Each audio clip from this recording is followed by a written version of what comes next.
everybody, to another episode of Leadership from the Heart. I'm your host, Romy, and today we have a very special guest, a friend of mine, Melissa, who has over a decade in experience with L&D. She embodies what I believe that our values are here at Leadership from the Heart, and I thought it would be a wonderful idea to have her here on the show. Melissa? How do we follow that up? First of all, thank you for having me here. This is something we talk about all the time. All the time. Leadership, empathy. This is like an ongoing conversation in our friendship. So I'm so happy we get to share that with everyone. About me, that's fun. So my career just had a career shift like a year and some change ago. Most of my career, like you mentioned, is in learning and development, adult learning specifically in the education system. Very hyper-focused on coaching and mentorship. And as of recently, over a year, I kind of shifted into the nonprofit sector. Very cool, very cool. And not to get into too much detail, but what actually made you want to make that shift? Bad leadership. Right. Yeah, there was kind of this overcast of very unaccounted for leadership. Sure. And if a leader is not going to hold themselves accountable, there has to be some sort of system in place to hold them accountable. Right. And what I mean about accountability is support systems. Oftentimes we see accountability as a negative, right, but it's really a support system. Right. Because if you're not operating at your highest self, then you're not going to be a good leader for the people who are following you. So all in all, very much took a step back because I didn't feel like I was going to be fulfilled as a leader. I felt like I kind of hit the ceiling. Right. Yeah. Right. So shifting gears a little bit, perhaps, we'll see. What was the defining moment for you in your leadership career that actually has made you become the leader that you are today, especially since you say that, you know, not so great leadership made you make a pretty big career move? Yeah. That defining moment, I remember it to the day. It was the first time I was exposed to great leadership. Right. Not good leadership, great leadership. And that was what got me to the position that I was in before I shifted into the nonprofit sector. It was this, for me, it was revolutionary. I didn't know that leadership could look like that, Sure, feel like that. Sure. That you could be a leader and be empathetic at the same time. Sure. You can be a leader and have your vision and have your plan and still coach people. It's not only the destination, but showing folks how to get there was monumental for me, and that's what shifted for me. And I kind of shifted from, well, if I'm seeing that and this behavior is being modeled for me, I can be that. Right. Right. Yeah. It gave you something to look forward to, right? Yeah. Do you think that leaders, though, do you think that the reason why people stop or start becoming someone different in leadership is because they forget that they're a person, or they forget that the people that they're leading are people? Absolutely. Or maybe a combination of both? Absolutely. And I think that there's a common misconception of like titles. Sure. And if you have this title, if you have this leadership title, then all of a sudden you must have this skill set. Yeah. You must have it all figured out. You must know how to lead. And that's very far from the truth. So for me, it was kind of like, I'm seeing what the ideal was being put into practice. And I 1000% believe that not so great leadership is because you forget that at the root of it all, at the core of it all, we're all people and we're all just trying to figure it out. Yeah. Yeah, I get that. And your previous statement about seeing great leadership and what that meant for you actually kind of jogged the question of, do people forget? Because I think people do forget. And I think it's almost like that saying, don't ever forget where you came from, you know, and they're great, you know, leaders in the beginning, and then they lose themselves, almost becoming someone that they're not, because they probably see that in their upper leadership or their executive leadership, and they're like, well, if he got there or if she got there, that's how I must be to also get there, right? And so they kind of lose themselves and become someone that they're not, and in becoming someone that they're not, there's so much energy wasted in that, and so you not only lose who you are at your essence, but you also abandon yourself. Yeah. So there's a lot going on that people don't even realize behind the scenes. So that's a great, I'm really glad you said that, because that'll help me in my coaching bring people back to themselves, because I really believe in authentic leadership. You said it. That's exactly what it goes down to. It's leading authentically, and once you lose sight of who you are, you started off as a great leader. Everyone was cheering you on. You were cheering yourself on. You felt so fulfilled. And the moment you adopt something that's not you, something that feels disingenuous, then you start getting into it. Empathy has to be genuine. Emotional intelligence, you can't fake that. So the moment that you put yourself in a position where you're faking it, or you're hyper focused on the wrong things, or you forget about that human aspect of leadership, your folks aren't going to perform. You're not going to perform. Your cup is going to be depleted every single day. And you mentioned something that kind of resonated with me. It's top down. If we don't see these behaviors modeled from the top down, eventually, even if you have amazing leadership, right? Let's say at the manager level or titles, it doesn't even, wherever, bottom, for entry level.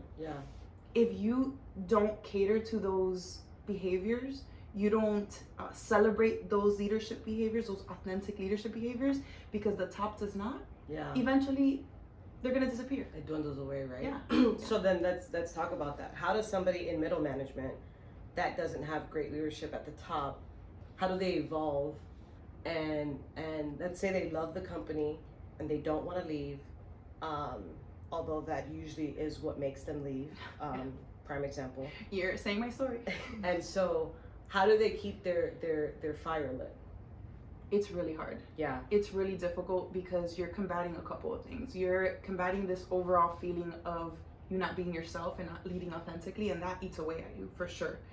And then you're also burnout. Burnout is just around the corner, and that is the complete enemy to anyone that's at work. So I think that it has to be self-sought. You have to seek after these behaviors yourself. If your leadership is not providing that for you, there's this thing called feedback. And there's a really great way, a really beneficial way to give feedback, a professional, impactful way of giving feedback. And honestly, it's being comfortable with getting uncomfortable. It's going to be very uncomfortable. And if you're not in a privileged position where you can give that feedback, a couple of things you can do. You can exemplify these leadership behaviors, this authentic leadership. You can lead with heart. And wait until your team outshines everyone else. At some point, this top-down leadership is going to ask you a question about how did you do this? How are you doing this? What is it that you're doing that's so different from everyone else? And then you can have the conversation. Because if you're working for leadership that only cares about metrics, your metrics are going to improve. At some point in time, they're going to improve. No, I couldn't agree more. I think a lot of leaders think, a lot of not so great leaders think that authentic leadership takes too long, right? They want the instant gratification. And they want, they just want you to get it done, right? They don't really care how. And so authentic leadership or empathic leadership or servant leadership, that's a journey, right? And so it usually takes 6 months to a year to actually get people to believe what you're putting down. And so in a metric-driven organization or department, it could be very tough for someone. I like to say that they do the dance, right? And so you've got to do the dance with your people and become a filter for your people, and then you also have to do the dance when you're talking to the people who are upstairs. And that does take a lot from you. You know, it is very depleting. There's this, I just use this phrase at work. It's like there's this understanding, right, that when you are intentional, you are sacrificing time. And you're sacrificing urgency. It's almost like they're antonyms, right? To be intentional is not to be urgent.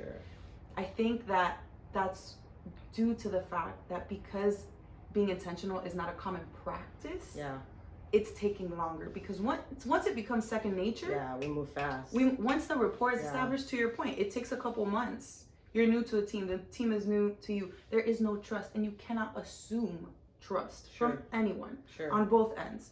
And you have to find what communication is effective for Yeah. this team or these individuals. Yep. What works for the team may not work for the individuals. So it does take time, but once these practices are put into place, once a rapport is built, Yeah. everything else Yeah. is streamlined. For sure. For sure. I just read a post yesterday, as a matter of fact, that said it talked about avoidance leadership and how a lot of leaders avoid conflict resolution because they just kind of want people to be put back together and hush up and go do your job. Mm-hmm. And so it was interesting because, we've been talking a lot about conflict resolution. And so, like, I chimed in and just said, people think that by avoiding, they're getting away from it. But Gets you're bigger. not, Gets right? It gets bigger. Festers. And you're going to have to deal with it eventually. So you might as well just step in and deal with it now, where it's kind of small and manageable. Exactly. Than allowing it to grow bigger. And then now we have bad performance, and now we have spreads. people. It spreads. Yeah, it's not something that I consider being in leadership. I think leaders don't avoid, right? Yeah. If you're a leader, you don't avoid. You don't get the opportunity to avoid. I tell people that all the time. Like, you don't get. What a privilege to avoid, by the way. Correct. What a privilege. But it's real, and I see it almost every day, and I'm like, how do they get away with that, right? Because it kind of feels like injustice. But anyways, it's not giving equity at all. When you let conflict just it's gonna fix itself. Sure. It will never fix it. And also you're missing out on such an opportunity to model what it is to deal with conflict. Yeah.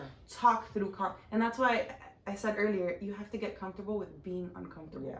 As a leader, all growth is uncomfortable. Yeah. I don't think I've ever heard any mentor, any coach of mine, any amazing leader say like their growth journey was so comfortable. It was so easy to get where they were. Love being stretched. Yeah. It's so fun to be pushed to my limits, but Sure. Conflict resolution. Sure. There's something I recently shared with my team, and I share it the minute I get a chance to because I was a communications major. Yeah. So conflict, it's all about the reason why conflict happens is because of miscommunication. 100. Whether it was body language, whether it was tone, whether it was word choice, whatever it was. What folks tend to forget is that when a person is in conflict, their fight, flight, freeze is activated. Yep. So they're stressed, they're anxious. And when we are stressed and anxious, temporarily, we lose up to 10 IQ points.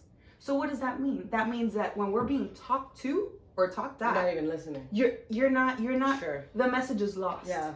And when you're speaking, nothing. Yeah, my ears go like numb. Like I can't. And it feels like a heat, and it feels different for everyone, but for me, it just feels like a rush, and I just don't know what to say, don't know what to do. I'm not understanding anything that's happening.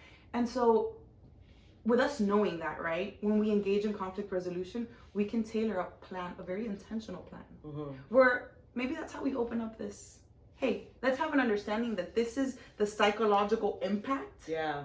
That this is the impact that it has on communication for us. Yeah. And this is why this space is going to be structured in this way, and this is why we're being so intentional. Like, name it. And that way they know what's coming, and they have some sort of control over how. Yeah. Which is wild because that's also a trauma-informed practice that has to be in your toolkit as a leader, like knowing not everyone has the same life experience. Yeah. Not everyone comes from the same background, has the same relationship with conflict. Sure. Which is why we have our avoiders, which is why we have our sticklers, right. which is saboteurs are coming to mind.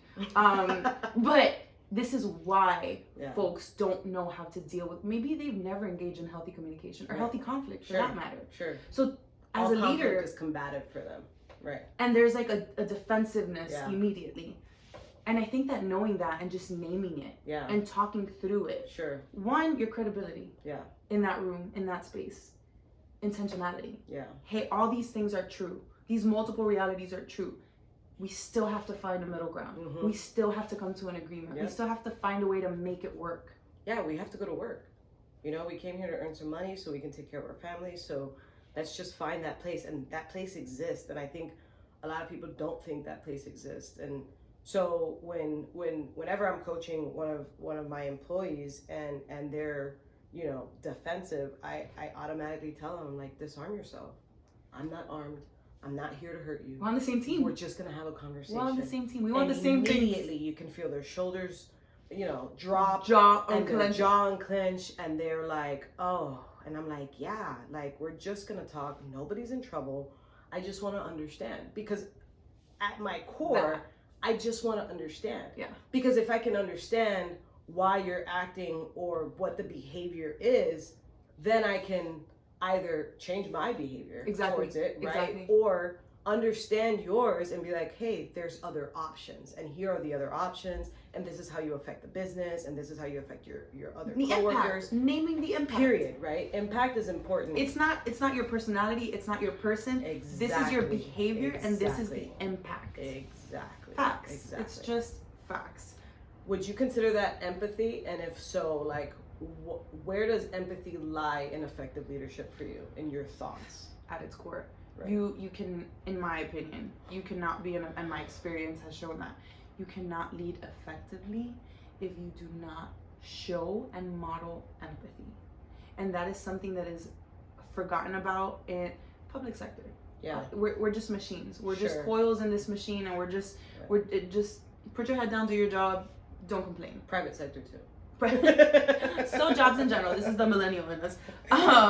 It's something that's been so glorified, right? That we're coming into a space. We're coming into this phenomenon almost of folks being like, actually, no. Right. I'm a whole person. Right. I have needs beyond this, and it's so wild. We do it in education. There's this thing called Maslow's hierarchy of needs. Yes. And if your basic needs are not met, this applies to employees, this applies to leadership, this applies to everyone. If your needs are not met at the very minimum, at the basic level, you cannot be your best self. Yep. It is impossible. Yep. So oftentimes what I find in these conflict resolution meetings is there's such a deeper reason as to why this problem has manifested itself like this at work. Yeah. It's not always personal. Sometimes it's very work related. But it's not just that the person, most of the time. Yeah. We have our outliers. I'm not gonna lie. Yeah. Most of the time, the person wants to do well. They don't know how to ask for help. Mm-hmm. They don't know who to ask. Correct. There's this, is a learning culture? Yep. What's a learning culture like in the company, in the organization, in the department? Is it catered to? Yes. Is it shunned? So all of those factors play into conflict. Yeah. Yeah, I would say that, adding to that, as we move down the performance model or the performance piece with employees, it's always so shocking to leaders that when you start to put people on PIPs, performance improvement plans, or you start to move down the corrective action and the employee doesn't improve and they don't seem to understand why, and I like to explain to them, well, we've just put them in survival mode. And they're no longer thinking how to make this place better. They're simply thinking, how do I continue to provide for my family? Yep. And all bets are off. The gloves are off. No, fight, flight, freeze activated every day at work for 8 hours, 12 hours, 15. On and popping. Yeah. And so people forget that although we are measuring that person, and maybe you want that person to get better, maybe you don't, maybe you want them out of the organization, but you have to also have immense empathy for that person at that moment, because that feeling sucks. Yeah. That feeling sucks. So a lot of leaders don't understand, man, we've already written him up. I don't understand why he's not improving. Well, you just told him that he's about to lose his job. So and the write-ups, like that entire process there, I know every organization department handles it differently, and I'm not saying one is better than the other. Yes, I will. But when I look at a corrective action plan, right, is the first step a coaching conversation. And Absolutely. How well documented is that coaching conversation, and how are you equipping the leadership to have that coaching conversation? Because if they've never been exposed to a coaching conversation, that leader is not going to do their due diligence. They're going to think they're doing the best they can, but in their mind, I gave them a coaching conversation. I told them, get your life together. Figure it out. Come back tomorrow with a better attitude. And they don't understand that telling people how to do it is training. So beyond coaching. It's training. It's training, prescriptive. It's not. Right. Coaching has to be collaborative. Yep. It's almost like a guided questioning journey that you're going on. So when it comes to corrective action, that's exactly what it does. You have even if you have a coaching conversation as part of your plan, oftentimes, what does that look like? Right. And who's checking 100%. on that? Yeah. Where's the ongoing training on how to have these conversations? Sure. And where's the data? So this person in leadership has had these many people under them, PIPs, or following. We have write-ups, we have final one. We're seeing the team's a problem. Okay, are you supporting the leadership in that department, in that organization enough to have the tools where they can help? Right. Part of coaching, you mentioned, sometimes you want that person to stay, sometimes you want that person to leave. Coaching someone out is a thing. Yeah, 100%. And it can be done empathetically. Very skillfully. Very empathetic. Absolutely. Without activating someone's fight or flight. With a thank you at the end. I appreciate you. Because it means nothing about you, right? You're just not a good fit for this organization at this time.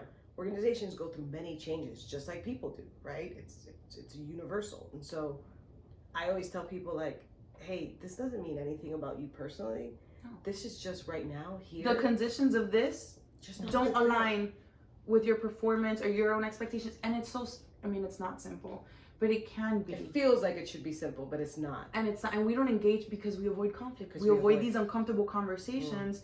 When you're coaching someone out, you're not wishing their demise. You're not hoping that they quit tomorrow. You're guiding them to the realization of, if you're giving it your best and you're telling me there's nothing I can do to support you, right?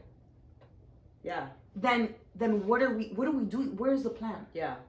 Because do you want to be in this feeling? Yeah. You want to have the Sunday scaries every single week? Then let's talk about it. Sure.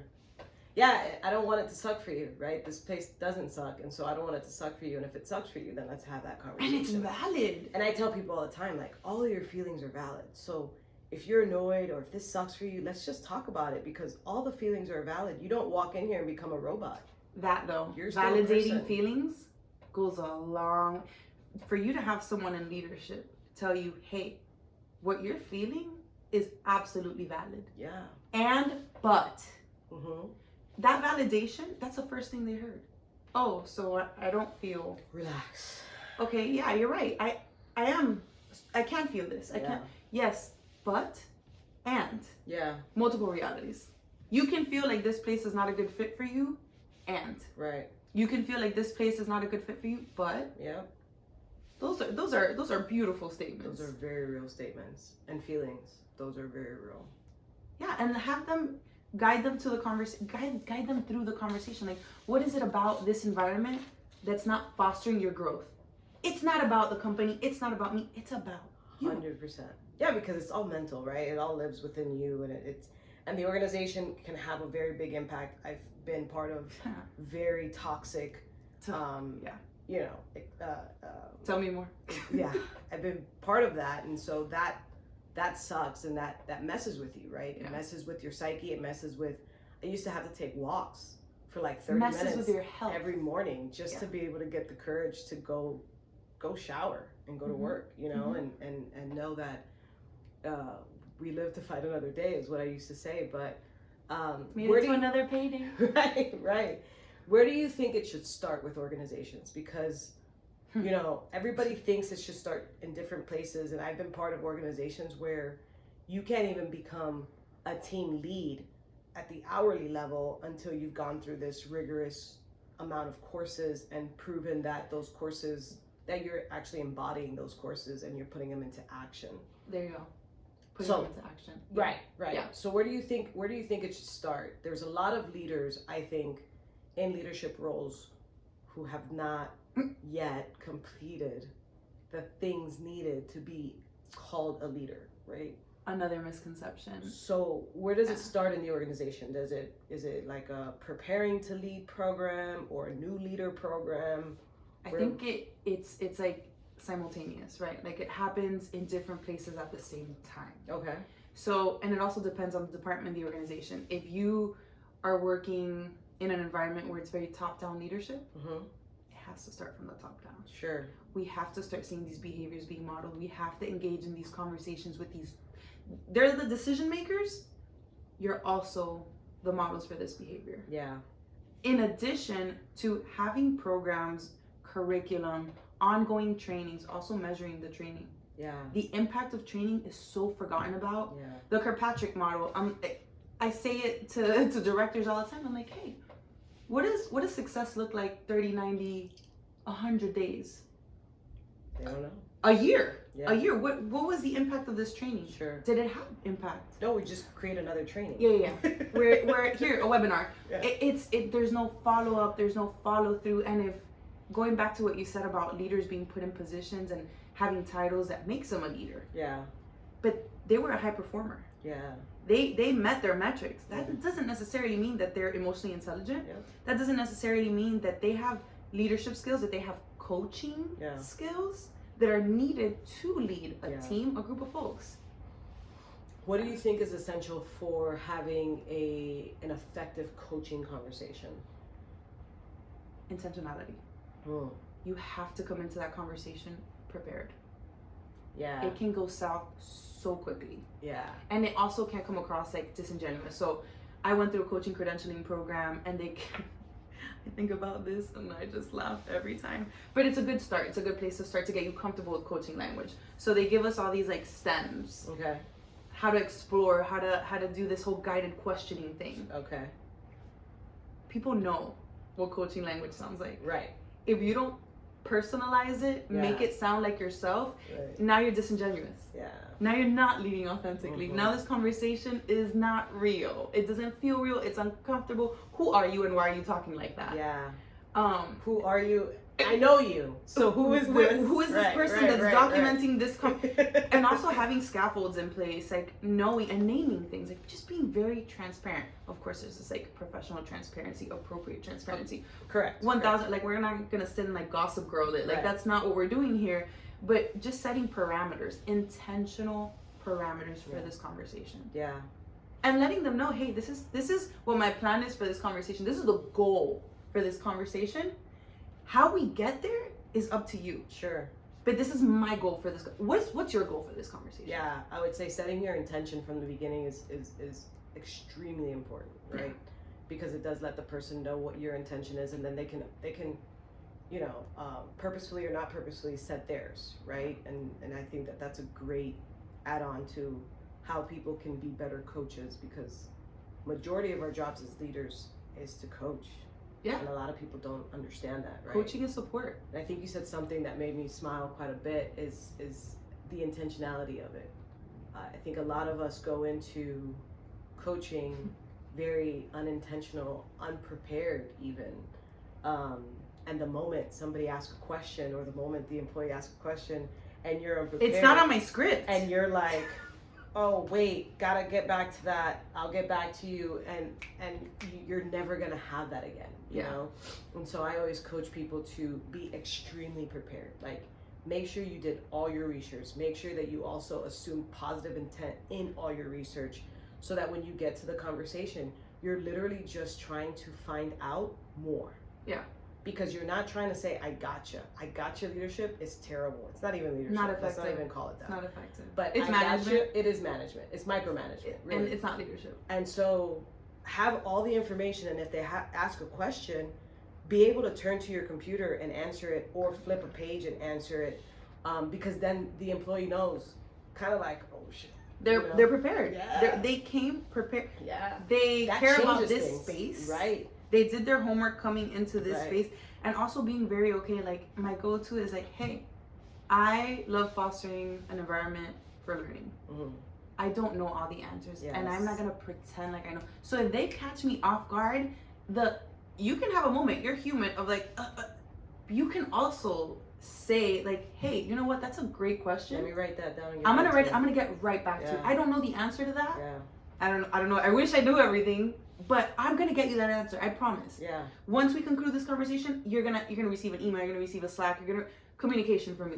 That leads us into follow-up, right? That's the other area that we're not so great at, is follow-up. It's employee asks you a question and you say, I'll get back to you. And then the abyss, right? Also, I get back to you, so there's room to be intentional. Yeah. Hey, I hear your question about, summarize it back to them. You heard them. Ooh.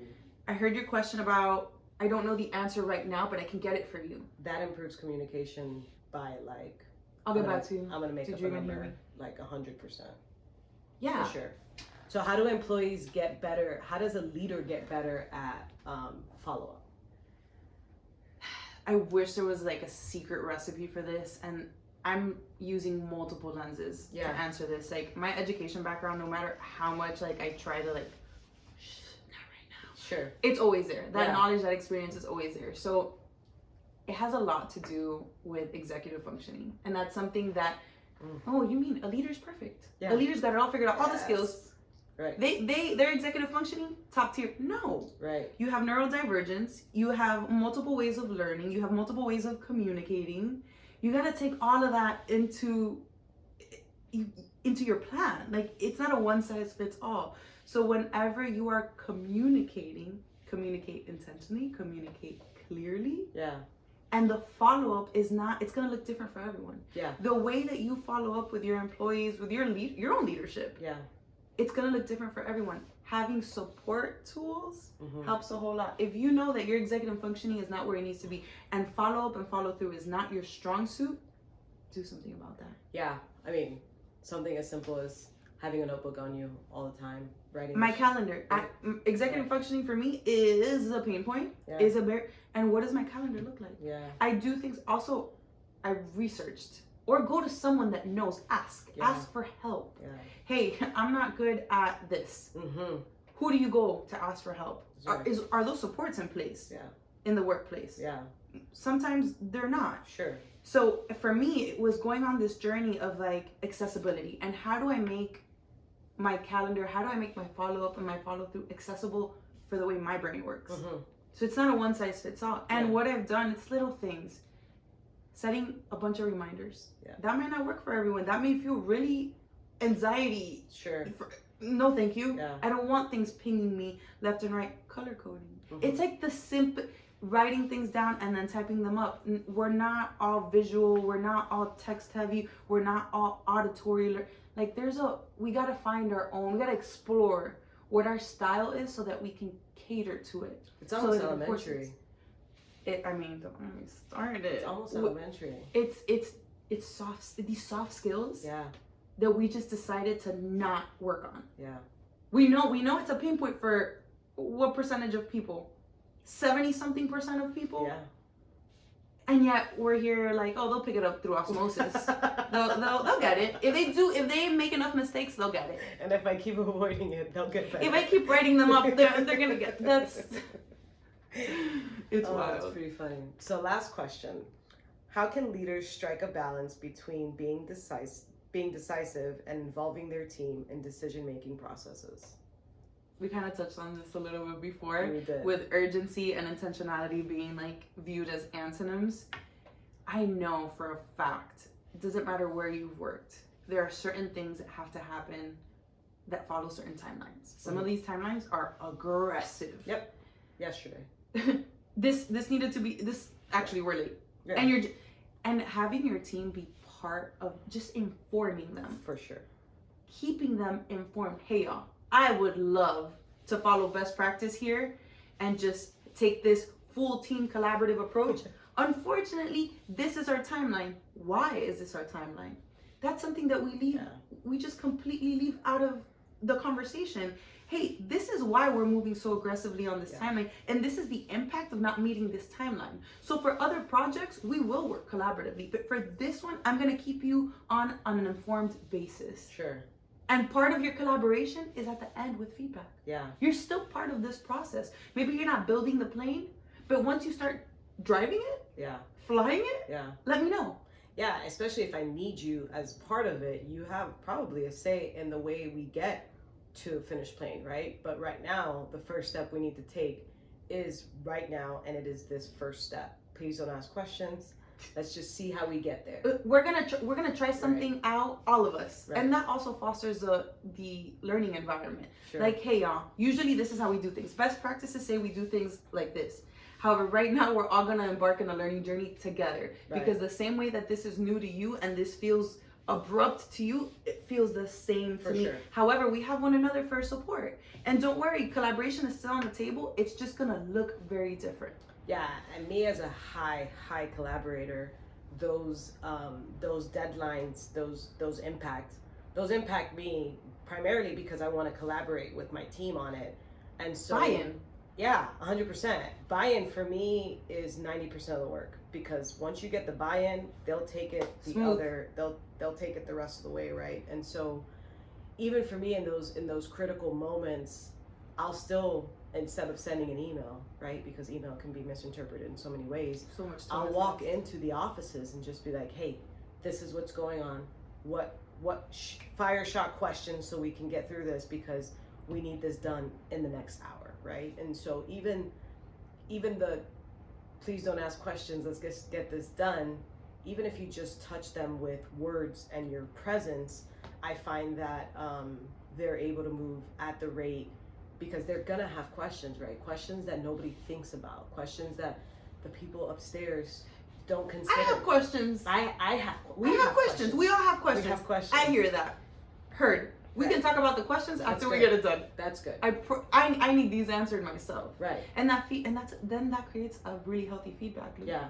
Like, hey, this was a very aggressive timeline. Also, let's have a conversation about how we can not be in this position in the future. Sure. Where did this come from? What was this a result of? Yeah. So that maybe we give ourselves some more space. Right. Right. No, I like that. I like that a lot. Final thoughts. Final thoughts. I'm just gonna end on a strong note. Final thoughts.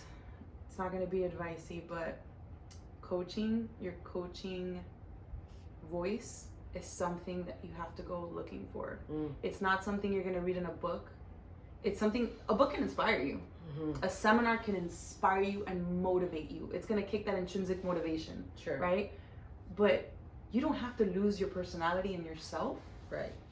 To become a coach, to become a leader. All of those things can exist at the same time and can be done very professionally. Yes. So my final thought and kind of advice is, don't be afraid to just go looking for that coach in you. Regardless in whatever position you find yourself in, that skill is going to take you a very long way. 100%. I think coaching is extremely important, and it's a lost art, and I think people are just afraid of it right now because they don't know how. Right. But it's your way, and once you find your way, and nobody can be like you. So exactly. I think that's a wonderful final thought, and thank you for that. And thank you for joining us today. Thanks for having me. This was so fun. Yeah, this was awesome. Thank you. All right, guys, that concludes our episode from Leadership from the Heart. We'll see you guys next time. Thank you so much for listening. See ya.